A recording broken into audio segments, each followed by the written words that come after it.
Assalamualaikum warahmatullahi wabarakatuh. Hai, apa kabar semuanya? Semoga kalian semua dalam keadaan baik-baik saja. Kali ini harus tetap semangat ya, walaupun kalian masih belajar di rumah. Sekarang kita akan mempelajari tentang perkembangbiakan hewan secara vegetatif dan generatif. Oke, nah kalian saksikan ya, tetap semangat. Di sini dibagi menjadi dua, yaitu perkembangbiakan pada hewan secara generatif dan secara vegetatif.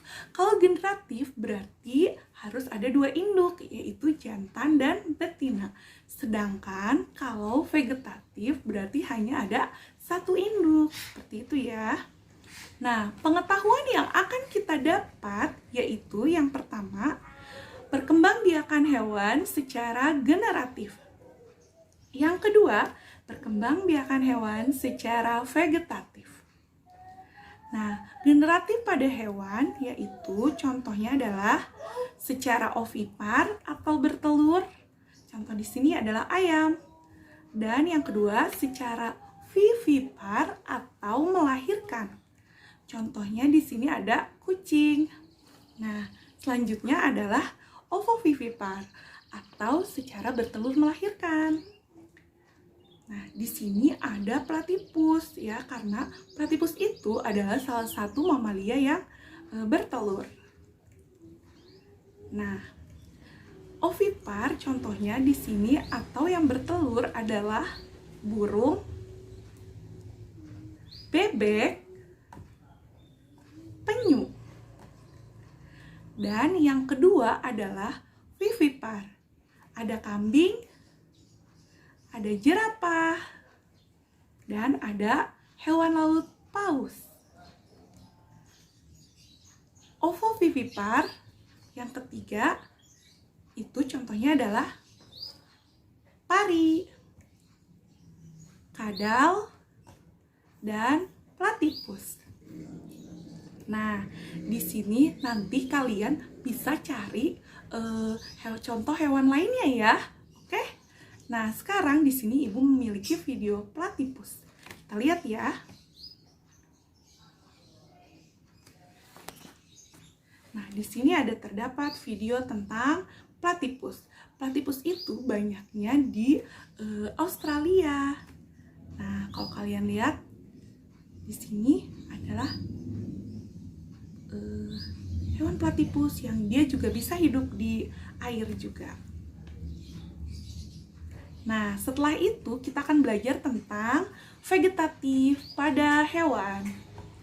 Kalau vegetatif berarti dia tidak kawin. Nah, karena dia tidak kawin, jadi caranya ada 3. Yang pertama yaitu membelah diri. Di sini contohnya adalah amuba. Dan selanjutnya ada yang namanya fragmentasi. Contohnya adalah planaria atau yang ketiga ada tunas. Contohnya adalah hidra. Awas ya, jangan tertukar dengan tunas yang ada di vegetatif alami pada tumbuhan. Nah, di sini ada contoh membelah diri. Membelah diri itu contohnya adalah hewannya ada amuba, protozoa, dan paramecium. Kita lihat ya di sini tentang amuba. Nah, di sini amuba yang tadinya satu, dia akan membelah diri menjadi kedua bagian. Nah, kita lihat kan? Nah, biasanya hidupnya itu amuba di air ya.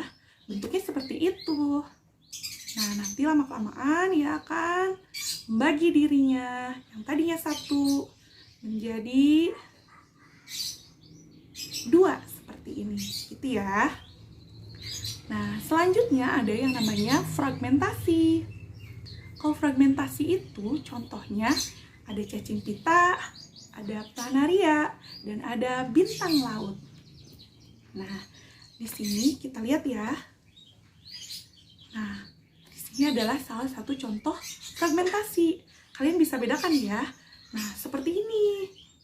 Begitu kalau fragmentasi. Ya, kita lihat nih. Jadi dan dia bisa menjadi beberapa bagian. Kita lihat ya.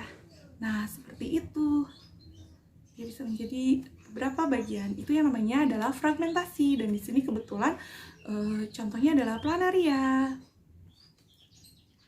Nah, selanjutnya ada yang namanya tunas. Nah, tunas itu di sini contohnya adalah hidra dan anemon laut. Kita lihat ya bentuknya seperti apa hidra itu.